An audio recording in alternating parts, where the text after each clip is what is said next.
Howdy! In this mini lecture, we will examine the various types of natural resources, introduce the concept of ecosystem services, examine the impact of human settlements, review the Millennium Ecosystem Assessment, and introduce the concept of sustainability. The student learning objectives for this video are: list different types of renewable and non-renewable natural resources and describe the difference between non-renewable and renewable resources. Explain what semi-renewable resources are and provide examples of these. Explain what ecosystem services are and provide examples. Discuss the consequences of population growth and resource consumption. Diagnose and illustrate some of the pressures on the global environment. Define sustainability and provide examples of things which can help us reach sustainability. Explain what the overshoot problem is in terms of resources and sustainability. Explain the difference between environmental science, environmental studies, and environmentalism. Please see this week's eCampus lesson and activities list for additional details regarding the assignments required for this week.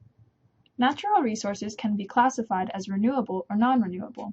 Renewable natural resources include sunlight, wind, wave, and geothermal energy. Non-renewable natural resources include oil, gas, coal, and metals. There are also a variety of resources that fall in between these two categories into what could be described as semi-renewable resources. These include clean water, forest products, food crops, and soil. The reason these resources are considered semi-renewable is because they can be replenished over a period of time that can span from months, years, or decades. However, if these semi-renewable resources are used faster than they can be replenished, they will no longer be available for use and will not be renewed. In this regard, we can view renewability of natural resources on a continuum. Ecosystem services are services provided by natural systems that operate on Earth. These systems are essential to life on Earth. These services can be divided into provisioning services, regulating services, and cultural services. Provisioning services are services which provide us with an essential product or resource such as food, fresh water, or plants for creating products like fiber or clothes. Regulating services regulate the environment and include services such as climate regulation, recycling, and purifying water and air, and pollination of plants.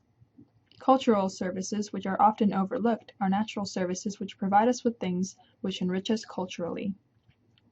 This could include beautiful landscapes, places where we can meditate or recreate, natural elements which define a particular culture, or places which can be used for education, inspiration, spiritual, or religious purposes, or which simply provide us with a sense of place.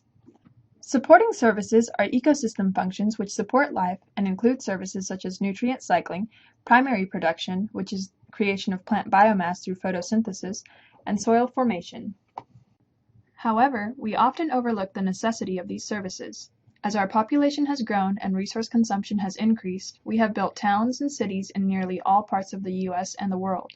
This figure illustrates the vast expanse of human settlements in the U.S. and summarizes the influence of cities and towns, roads, nighttime pollution, and various human land uses, all of which influence terrestrial ecosystems.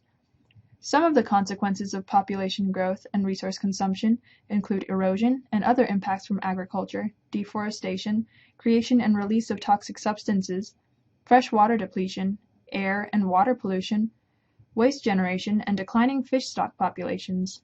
These impacts degrade our health and quality of life, and they alter the ecosystem and the landscape we live in.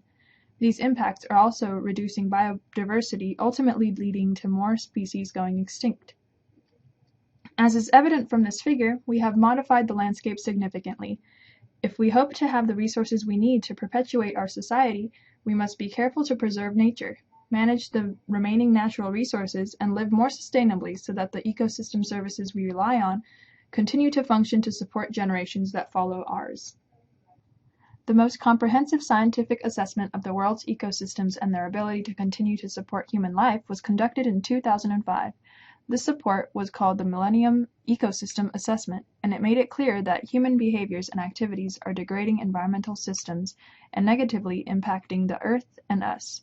However, this report provides hope because it explains that we can balance the physical needs of humans with restoring and preserving the environment. Such balance can be achieved if we modify our behavior and actions as individuals and change our policies and practices collectively as states, nations, and the global human population. As we move forward as a society, we should focus on obtaining sustainability. In order to do so, we need to know the difference between environmental science, environmental studies, and environmentalism. By definition, environmental science is a branch of science devoted to understanding how the environment works and our interaction with it. Environmental science is an incredibly broad field and by nature is an interdisciplinary field, meaning it borrows techniques from multiple disciplines and brings their research results together into a broad synthesis.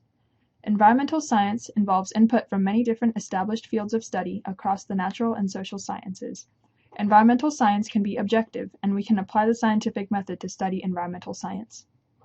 Environmental studies, on the other hand, revolve around human views and interactions with nature and examine ways that politics, economics, the sciences, history, ethics, and philosophy influence human behavior in the natural world. Finally, environmentalism is a social movement or social concern aimed at protecting the environment. Environmentalism is subjective, uses emotional approaches, and has political and social agenda. Make sure you have these distinctions straight.